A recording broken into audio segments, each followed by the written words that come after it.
ke Tiongkok mendapat kekerasan dan ancaman selama berada di negara tersebut. Korban menceritakan awalnya dirinya tergiur untuk bisa bekerja di Tiongkok dengan gaji besar. Oleh pelaku, korban kemudian disekap dan diduga dinikahkan dengan seorang warga negara Tiongkok dan dikirim ke negara tersebut. Selama di Tiongkok, korban mendapat ancaman dan kekerasan seksual. Meski sudah berada di tempat aman, namun korban masih mendapat ancaman dari para pelaku TPPO. Masya Allah, membuat kondisi ibu Ti semakin terpuruk gitu. Terus ada yang belum diceritakan tapi diceritakan lagi. Kalau sekarang alhamdulillah baik karena udah ada penanganan ya gitu, tapi meskipun ada penanganan masih ada ancaman. Kuasa hukum korban menyebut selama berkomunikasi korban selalu meminta untuk dipulangkan ke Indonesia. Saat ini upaya hukum terus dilakukan untuk segera memulangkan korban. Selalu ya ke kita ya, tolong Pak, katanya tadi mau pulang. Di sini udah bukan menganggap kita lagi, udah tersiksa ya. Terkait kasus TPPO yang menimpa pekerja migran Indonesia asal Sukabumi yang terjadi di Tiongkok, kita sudah terhubung dengan Koordinator Pengelolaan Pengetahuan Migrant Care, Trisna Dwi Yuni Arista. Selamat malam Mbak Trisna, salam sehat selalu, apa kabar? Baik Mbak, selamat malam. Iya Mbak Trisna, melihat dari kasus ini apa yang bisa Migrant Care jelaskan tentang modus-modus perekrutan ilegal seperti yang dialami oleh RR dari Sukabumi?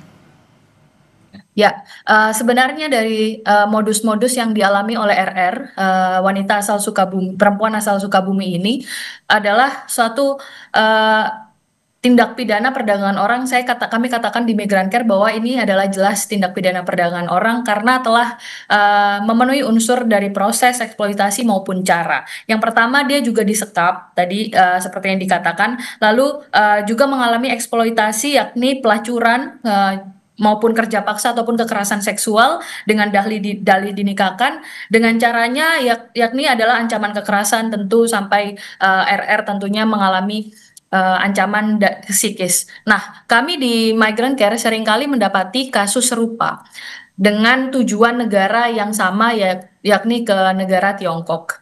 Ini kami sebut biasanya pengantin pesanan. Jadi para perempuan diiming-imingi gaji tinggi bekerja di Cina, lalu mereka ternyata untuk mengelabui pihak berwenang, mereka dinikahkan. Jadi seolah-olah ini adalah pernikahan lintas negara gitu. Jadi untuk mengelabui dari pihak berwenang agar tindak pidana perdagangan orang itu tidak terlihat begitu, Kak.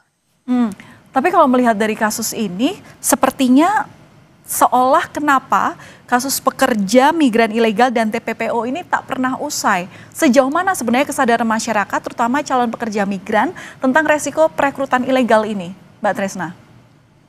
Oke, baik. Kami biasanya di Migrant Care atau sedang kami kampanyekan memang menyebut bahwa bukan pekerja migran ilegal, tapi unprocedural atau undocumented gitu. Karena sekali lagi tidak ada manusia yang ilegal gitu bagi kami. Nah, yang pertama tentunya kami menyayangkan dari pihak pemerintah ini adalah kasus yang selalu terus berulang. Tapi otak dari pelaku tindak pidana tidak pernah ditangkap. Itu yang pertama. Nampaknya juga kasus-kasus tindak pidana perdagangan orang ini belum menjadi perhatian yang serius bagi pemerintah. Ini terbukti bahwa telah habis masanya peraturan presiden mengenai gugus tugas TPPO, gugus tugas pencegahan dan penanganan TPPO, sehingga wajar bila seolah TPPO dibiarkan tumbuh subur di beberapa wilayah di Indonesia, karena nantinya gugus tugas seharusnya melalui gugus tugas nasional lintas kementerian dan lembaga kemudian diturunkan kepada gugus tugas di tiap daerah. Nah, itu nampaknya telah habis masa pada 2024 kemarin. Dan tentu kritikan kami selanjutnya adalah untuk memperbarui undang-undang TPPO sendiri karena memang itu sudah berumur 18 tahun. Jadi kami kembali lagi tekankan kepada pemerintah dan agar terus memperbarui dan terus melindungi warga negara gitu. Nah, kemudian kami lihat dalam beberapa portal berita, Berita Kompas salah satunya, ada seorang KJRI dari Guangzhou sendiri juga melakukan simplifikasi permasalahan. Nah, ini juga dapat dilihat bahwa ternyata kasus TPPO belum menjadi perhatian karena eh, hanya dianggap korban RR mengalami dinamika masalah rumah tangga, dipaksa berhubungan seksual, tidak mau gitu.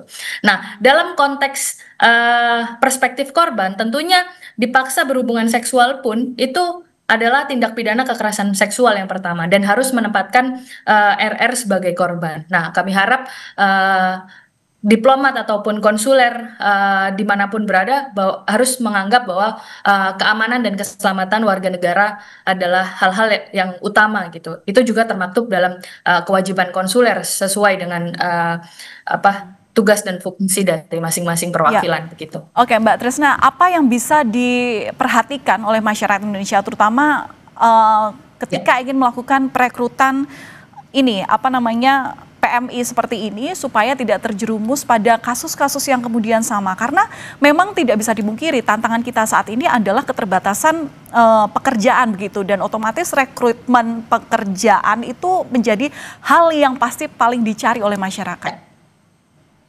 Ya, kami melihat bahwa permasalahan TPPO merupakan permasalahan yang sangat struktural sekali. Karena mengapa? Karena ini berakar dari ketiadaan kerja layak yang ada di Indonesia. Lapangan pekerjaan tidak ada, skema kerja layak tidak ada, sehingga menyebabkan warga negara ataupun orang muda seperti saya, Gen Z, itu juga sulit untuk mendapatkan pekerjaan yang layak, sehingga tergiur pada tawaran-tawaran untuk bekerja ke luar negeri, bahkan melalui jalur-jalur yang kurang aman. Nah, itu yang kemudian perlu ditekankan kepada semua orang dan juga pemerintah bahwa migrasi aman merupakan pilihan, satu-satunya pilihan untuk bekerja di luar negeri bebas dari tindak pidana perdagangan orang. Begitu, Kak. Prosedur dengan migrasi aman ini yang memang harus diperhatikan oleh masyarakat, dan tentunya tadi seperti Anda sampaikan bahwa pengawasan terutama pemerintah daerah ini juga memang harus terlibat dalam monitoring perekrutan itu tadi. Terima kasih sudah memberikan insight di Kompas Malam, Mbak Tresna Dwi Yunia Arista selaku Koordinator Pengelolaan Pengetahuan Migrant Care. Selamat malam, salam sehat.